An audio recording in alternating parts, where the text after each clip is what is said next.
الحمد لله وصلى الله وسلم على نبينا محمد وعلى آله وصحبه أجمعين. رب اشرح لي صدري ويسر لي أمري واحلل عقدة من لساني يفقه قولي. عزیز طلبہ طالبات، السلام علیکم ورحمۃ اللہ تعالی وبرکاتہ. امید آپ سب لوگ ایمان اور صحت کی بہترین حالت میں ہوں گے. 40 نبویہ کی ہماری مجالس چل رہی ہیں. انشاءاللہ آج ہم 27ویں حدیث سے اس کا اپنی مجلس کا آغاز کریں گے باذن اللہ. اللہ تعالیٰ سے دعا ہے کہ ہمارا یہاں جمع ہونا محض اپنے فضل سے قبول فرمائے اور ہمیں علم نافع اور عمل صالح عطا فرمائے. حدیث نمبر 27 ہے جناب نواس بن سمعان رضی اللہ تعالی عنہ کی. عن النبی صلی اللہ علیہ وسلم قال البر حسن الخلق والإثم ما حاك في صدرك وكرهت أن يطلع عليه الناس. رواه مسلم.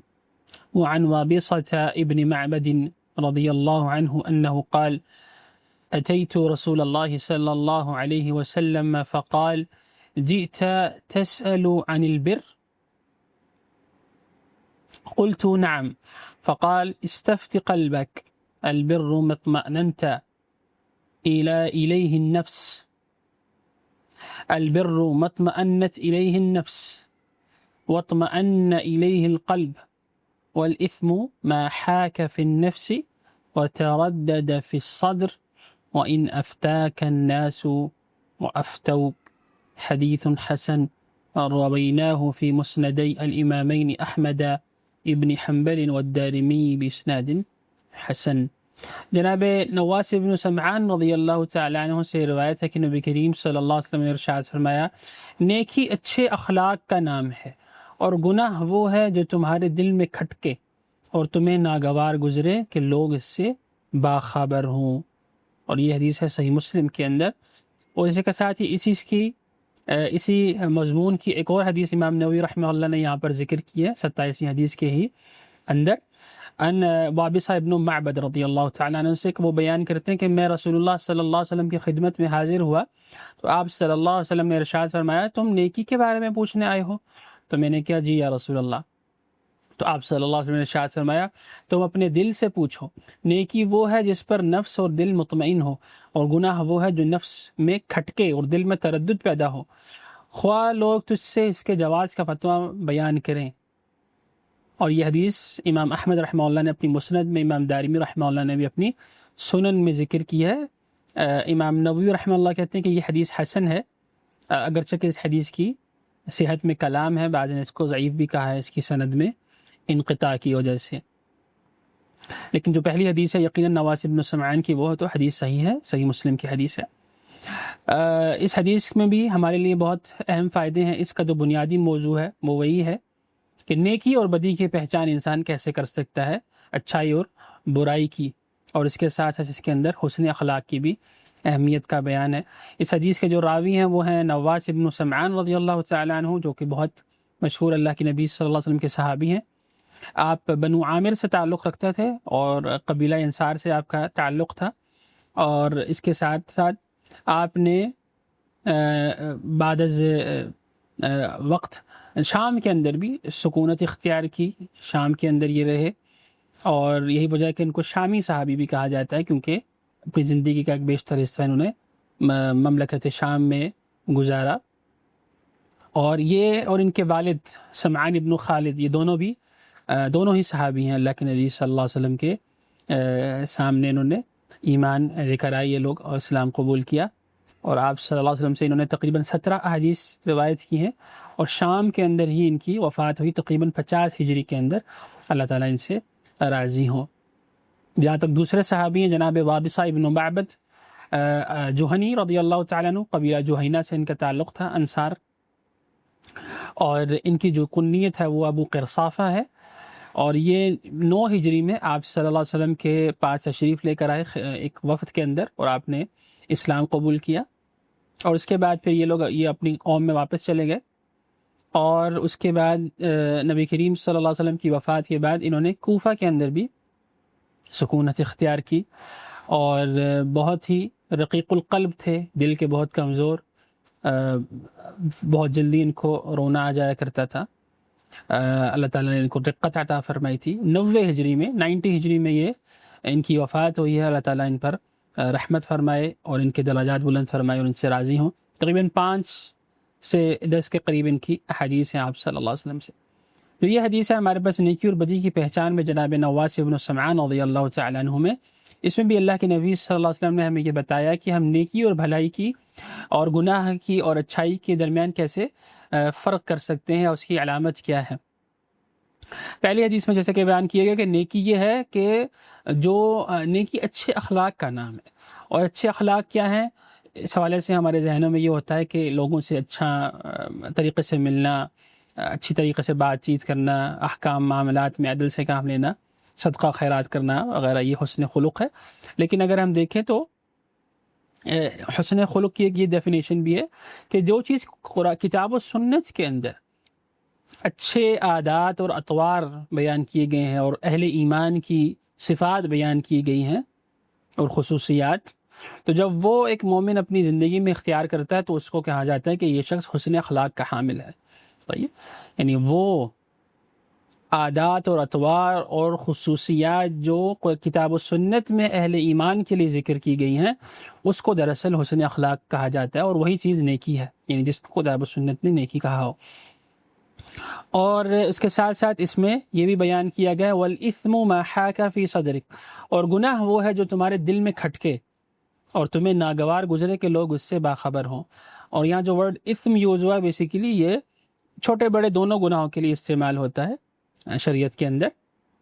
پھر اس کے الگ کرائٹیریا ہے کہ اس میں چھوٹا گناہ کیا ہے اور کبیرہ گناہ کیا ہے، اس کی اپنی کچھ باؤنڈریز ہیں، لیکن اثم ایسا ورڈ ہے برائی یا گناہ جو ان دونوں کے لیے استعمال ہوتا ہے۔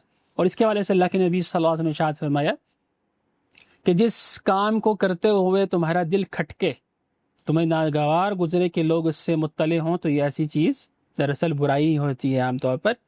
اور انسان کو کیونکہ وہ فطرت پہ اللہ رب العزت نے اس کو پیدا کیا ہے، فطرت اللہ التی فطر الناس علیہا، فطرت اسلام پہ، تو یہ چیز انسان کی فطرت میں ہوتی ہے کہ نیکی اور اچھائی اس کو پسند ہوتی ہے اور اس پہ اطمینان ہوتا ہے، کیونکہ وہ حقیقت کو پا لیتا ہے اور حقیقت پر ہی چل رہا ہوتا ہے، اس کو قبول کر لیتا ہے۔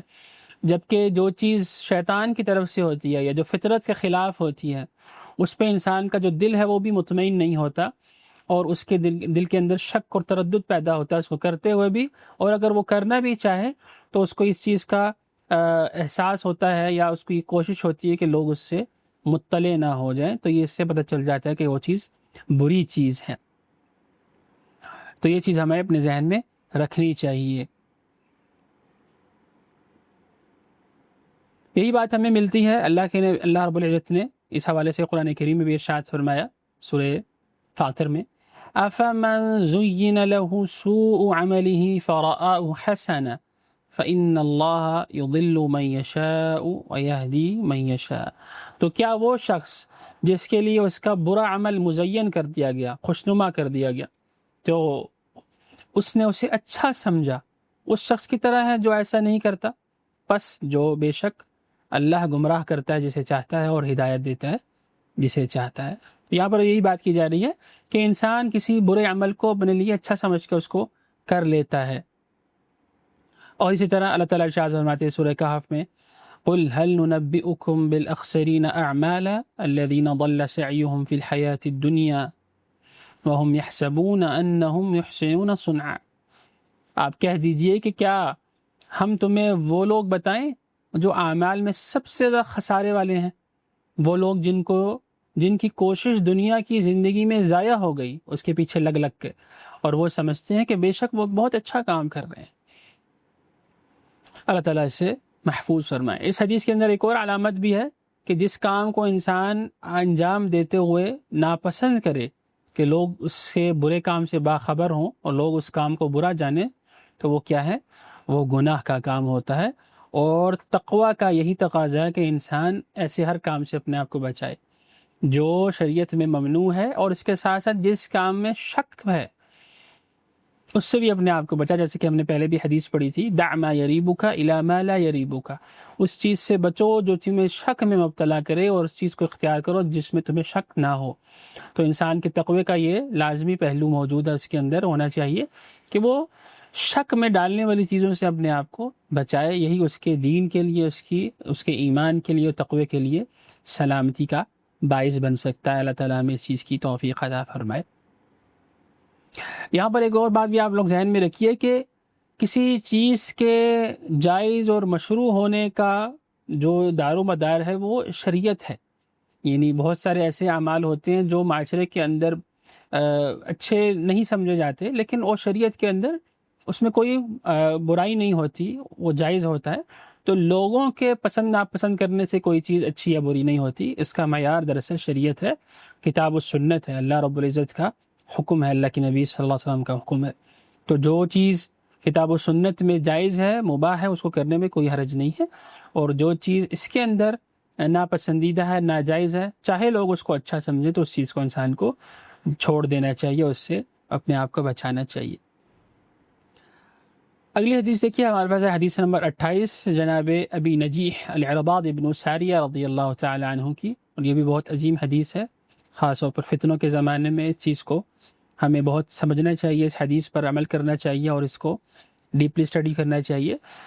جناب نووی رحمہ اللہ فرماتے ہیں عن ابی نجیح العرباض بن ساریة رضی اللہ عنہ انه قال وعاظنا رسول الله صلی اللہ علیہ وسلم موعظة وجلت منها القلوب وذرفت منها العيون فقلنا يا رسول الله كأنها موعظة مودع فأوصنا قال صلى الله عليه وسلم أوصيكم بتقوى الله والسمع والطاعة وإن تأمر عليكم عبد فإنه من يعش منكم فسيرى اختلافا كثيرا فعليكم بسنتي وسنة الخلفاء الراشدين المهديين عضوا عليها بالنواجذ وإياكم ومحدثات الأمور فإن كل بدعة ضلالة رواه أبو داود والترمذي وقال حديث حسن صحيح۔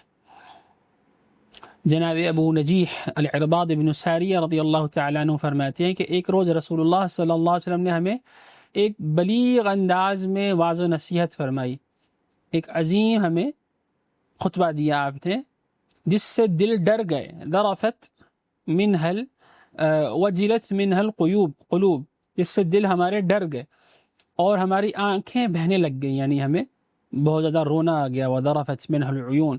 تو ہم نے عرض کی یا رسول اللہ، ایسا لگتا ہے کہ یہ ایک الوداعی وعظ ہے، الوداعی آپ کا خطبہ ہے یا آپ کی طرف سے۔ تو ہم نے عرض کیا اے اللہ کے رسول، گویا یہ الوداعی وعظ ہے، یعنی آخری آپ کا وعظ ہے، پس آپ ہمیں کوئی وصیت فرمائیں۔ تو آپ صلی اللہ علیہ وسلم نے ارشاد فرمایا میں تمہیں اللہ رب العزت کا تقوی اختیار کرنے کی وصیت کرتا ہوں، اور اس کے ساتھ ساتھ سننے اور اطاعت کرنے کی وصیت کرتا ہوں، چاہے تمہارا کوئی غلام تم پر امیر مقرر کر دیا جائے تو تم نے اس کی بات سننی ہے اور ماننی ہے۔ اور اس کے ساتھ ساتھ آپ صلی اللہ علیہ وسلم نے ارشاد فرمایا فَإِنَّهُ مَنْ يَعِشْ مِنْكُمْ فَسَيَرَى اخْتِلَافًا كَثِيرًا، اس لیے کہ تم میں سے جو شخص میرے بعد زندہ رہے گا وہ بہت زیادہ اختلاف دیکھے گا معاشرے کے اندر، امور کے اندر، پس تم پر میری اور میرے ہدایت یافتہ خلفائے راشدین کی سنت لازم ہے، سو تم اسے مضبوطی سے تھام لو اور داڑوں سے پکڑ، اور دین میں نئے کام جاری کرنے سے بچو، کیونکہ دین میں ہر نیا کام بدعت ہے اور ہر بدعت گمراہی ہے۔ اس حدیث کو امام ابو داؤد اور امام ترمذی رحمہ اللہ نے اپنی سنن میں ذکر کیا، اور امام ترمذی نے اس کو حسن صحیح کہا ہے۔ یہ حدیث بھی ایک بہت ہی عظیم حدیث ہے جس میں اللہ کے نبی صلی اللہ علیہ وسلم کی وصیت ہے ہمارے لیے، آپ صلی اللہ علیہ وسلم کی طرف سے کچھ اہم ارشادات کیے گئے ہیں اس میں۔ بنیادی طور پر جو اس کا موضوع ہے وہ ہے سنت کی پیروی کرنا اور بدعات سے اپنے آپ کو دور رکھنا، اور فتنوں سے بچاؤ کے حوالے سے آپ صلی اللہ علیہ وسلم کی رہنمائی۔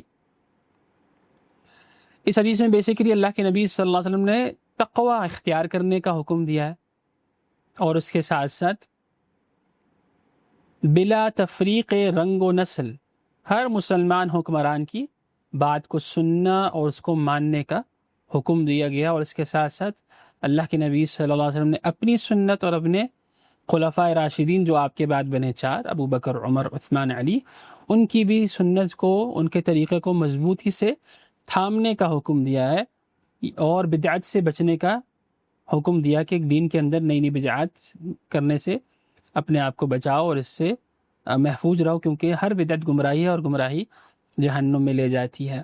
اور اس کے ساتھ ساتھ اس چیز کو اتنا آپ صلی اللہ علیہ وسلم نے زور دیا کہ فرمایا عضوا علیہا بالنواجس، یعنی میری سنت اور میرے خلفاء کی سنت کو اپنی داڑھوں سے پکڑ لو۔ داڑھوں سے پکڑنے سے کیا مراد ہے؟ یعنی اس پر مضبوطی سے جمے رہو، اسٹرکٹلی اس کو فالو کرو، تمہیں کوئی بھی چیز اس سے آگے پیچھے نہ کر سکے۔ جتنے فتنے ہوں، جتنی آراء ہوں، جتنے افکار آئیں، تو اس میں تم نے سنت کی پیروی کرنی ہے اور خلفائے راشدین کی پیروی کرنی ہے، یہی تمہارے لیے راہ نجات ہے۔ اور یقیناً یہ حدیث، اس حدیث سے ہمیں یہ پتہ چلتا ہے کہ اللہ کے نبی صلی اللہ علیہ وسلم کے صحابہ کرام میں دین کو سیکھنے کی کس قدر حرص موجود تھی، اور یہ چاہتے تھے کہ ہمیں کچھ فائدے کی چیز آپ صلی اللہ علیہ وسلم سے مل جائے، اس لحاظ سے وہ آپ سے سوال بھی کرتے تھے۔ تو یہاں پر بھی آپ صلی اللہ علیہ وسلم نے جب خطبہ دیا، ایک وعظ و نصیحت کی، تو ان کو لگا کہ گویا آپ صلی اللہ علیہ وسلم کا یہ الوداعی ایک وعظ ہے، تو انہوں نے کہا کہ یا رسول اللہ ہمیں کچھ اور نصیحت کیجیے جو ہمارے لیے فائدہ مند ہو آنے والے دنوں میں، آنے والے وقتوں میں۔ تو آپ صلی اللہ علیہ وسلم نے پھر یہ وصیت فرمائی۔ اس حدیث سے ہمیں یہ پتہ چلتا ہے کہ یہ ایک دلائل نبوت میں سے بھی ایک حدیث ہے، یعنی اس میں آپ صلی اللہ علیہ وسلم کی نبوت کی ایک دلیل موجود ہے، نشانی، کہ آپ صلی اللہ علیہ وسلم نے اپنے جانے کے بعد، اس دنیا سے تشریف لے جانے کے بعد، اس بات کی طرف اشارہ کیا کہ اس امت میں اختلافات ہو جائیں گے بہت زیادہ معاملات کے اندر، خاص طور پر جو حکمرانی کے معاملات ہیں اس میں نت نئے فتنے آ جائیں گے، لوگوں کے درمیان اختلافات رونما ہوں گے، جو کہ آج بھی جاری ہیں، آپ صلی اللہ علیہ وسلم کی وفات کے بعد جو شروع ہوئے، اور یہ فتنے جو ہیں وہ ہر دور میں آتے رہتے ہیں، نکلتے رہتے ہیں۔ خاص طور پر اس کا آغاز ہوا تھا جناب عمر رضی اللہ تعالیٰ عنہ کی وفات کے بعد، جیسے کہ حدیث میں بھی آتا ہے، حدیث حذیفہ میں، کہ اس کے بعد سے امت کے اوپر فتنوں کا دروازہ کھل گیا، جو کہ ابھی تک بند نہیں ہوا۔ اللہ تعالیٰ ہم پر رحم فرمائے۔ اور جہاں آپ صلی اللہ علیہ وسلم نے ان فتنوں کی نشاندہی کی کہ یہ ضرور ہوگا، تو وہاں پر آپ صلی اللہ علیہ وسلم نے اس سے اپنے آپ کو بچنے کی بھی رہنمائی فرما دی کہ ہم بحیثیت مسلمان اپنے آپ کو ان فتنوں سے کیسے بچا سکتے ہیں اور اپنا دامن بچا کے اپنے رب کے حضور پیش ہو سکتے ہیں۔ تو وہ یہی ہے کہ اس دنیا کے اندر سنت کی پیروی کی جائے، اس طریقے پر چلا جائے جو اللہ کے نبی صلی اللہ علیہ وسلم کا طریقہ ہے، اور اسی طرح خاص طور پر خلفائے راشدین کا جو طریقہ ہے اس کو تھاما جائے۔ اسی کے ذریعے ہم فتنوں سے اپنے آپ کو محفوظ رکھ سکتے ہیں۔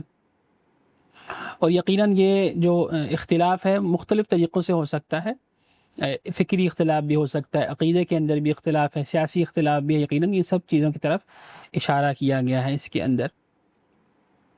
اس حدیث میں ایک اور چیز، جیسے کہ میں نے عرض کی، ایک تو تقوی کا بتایا گیا ہے کہ ہمیں تقوی اختیار کرنا ہے، اس پہ غالباً پہلے بھی ہم بات کر چکے ہیں کہ تقوی وقایہ سے ہے، اور وقایہ کہتے ہیں پروٹیکشن کو، کہ جس طرح ایک انسان کسی کے حملے سے اور کسی کے نقصان سے بچنے کے لیے ایک ڈھال اختیار کر لیتا ہے، ایک شیلڈ اپنے آپ کو اس میں محفوظ کر لیتا ہے، جیسے پرانے زمانے میں ہوا کرتا تھا، تو یہ جو وقایہ ہے تقوی، یہ بھی ایسا ہی ایک چیز ہے کہ بندہ اپنے اور اپنے رب کے غضب کے درمیان ایک ایسی ڈھال بنا لے جس سے وہ اپنے رب کے غصے سے، اس کی ناراضگی سے اپنے آپ کو محفوظ کر سکے۔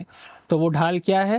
وہ اللہ رب العزت کے احکام کی فرما برداری کرنا ہے، اور اسی طرح اس کے اور اس کے نبی صلی اللہ علیہ وسلم کے احکام کی فرما برداری کے ساتھ ساتھ جن چیزوں سے جنہوں نے روکا ہے اس سے اپنے آپ کو بچانا ہے، یعنی نافرمانی سے بچا کے رکھنا ہے۔ تو یہ وہ ڈھال ہے، تقوی ہے، جس کے ذریعے انسان اپنے رب کے قریب ہو سکتا ہے، اور اسی چیز کی وصیت آپ صلی اللہ علیہ وسلم نے یہاں فرمائی ہے۔ پھر فرمایا والسمع والطاعہ، میں نے اس بات کی بھی میں تمہیں وصیت کرتا ہوں کہ تمہارے اوپر جو بھی حکمران ہو، چاہے وہ کوئی غلام ہی کیوں نہ ہو، تم نے کیا کرنا ہے؟ اس کی بات سننی ہے اور ماننی ہے، یعنی فتنہ اور فساد کو ہوا نہیں دینی، بغاوتیں نہیں کرنی، اٹھ نہیں کھڑا ہونا، بلکہ شریعت کے دائرہ کار کے اندر اس کی بات سننی ہے اور ماننی ہے، چاہے تم اس کو پسند کرتے ہو یا نہ کرتے ہو، شریعت کے اندر اگر وہ ہو تو اس کو ماننا ہے، ادروائز یقیناً جو بات خلاف شریعت ہے اس کو تو ماننے کا حکم نہیں دیا گیا، جیسے کہ حدیث میں آتا ہے لا طاعۃ لمخلوق فی معصیۃ الخالق، اللہ رب العزت کی اطاعت کے اندر کسی مخلوق کی اللہ رب العزت کی معصیت کے اندر کسی مخلوق کی اطاعت نہیں کی جائے گی، لیکن عام امور میں یقیناً انسان کو چاہے اس کو پسند ہو ناپسند ہو، اس کو اپنے حکمرانوں کی اطاعت کرنی چاہیے اور بغاوت اور اس قسم کے خون خرابے سے بچنا چاہیے، تاکہ مسلمانوں کے اندر جو اجتماعیت ہے، جمعیت ہے، اس کو غضب نہ پہنچے، اس کو نقصان نہ ہو، اور لوگوں کے جان مال عزت کی حفاظت رہے، اور انتشار اور افتراق نہ ہو امت کے اندر، معاشرے کے اندر۔ یہ سب سے اہم چیز ہے اس کے اندر۔ اور اسی طرح فرمایا فعلیکم ومن یعیش منکم فسیرى اختلافا کثیرا، تم میں سے جو میرے بعد زندہ رہے گا وہ بہت زیادہ اختلاف دیکھے گا۔ تو وہاں پر کیا کرنا ہے؟ فعلیکم بسنتی، تم نے میری سنت پر کاربند رہنا ہے، وسنت الخلفاء الراشدین، اور میرے خلفاء راشدین کی، عضوا علیہا بالنواجذ، اسے داڑھوں سے پکڑ کے رکھنا ہے، یعنی مضبوطی سے اس کے اوپر کاربند رہنا ہے۔ وایاکم ومحدثات الامور، اور خبردار دین کے اندر نئی نئی بدعات ایجاد نہیں کرنی، ایسا کوئی کام نہیں کرنا جس کی شریعت میں کوئی اصل نہ ہو، کوئی حکم موجود نہ ہو اس کے حوالے سے۔ فإن كل بدعة ضلالہ، کیونکہ ہر بدعت گمراہی ہے۔ اللہ تعالیٰ اسے محفوظ فرمائے۔ اگلی حدیث ہے کہ ہمارے پاس ہے حدیث نمبر 29، جو کہ جناب معاذ بن جبل رضی اللہ تعالیٰ عنہ سے ہے۔ یہ طویل حدیث ہے، لیکن انشاءاللہ اس کو ہم اگلی مجلس میں پڑھیں گے باذن اللہ۔ یہاں تک بات کا ہم اختتام کرتے ہیں۔ وآخر دعوانا الحمد للہ رب العالمین، صلی اللہ وسلم علی نبینا محمد وعلی آلہ وصحبہ اجمعین۔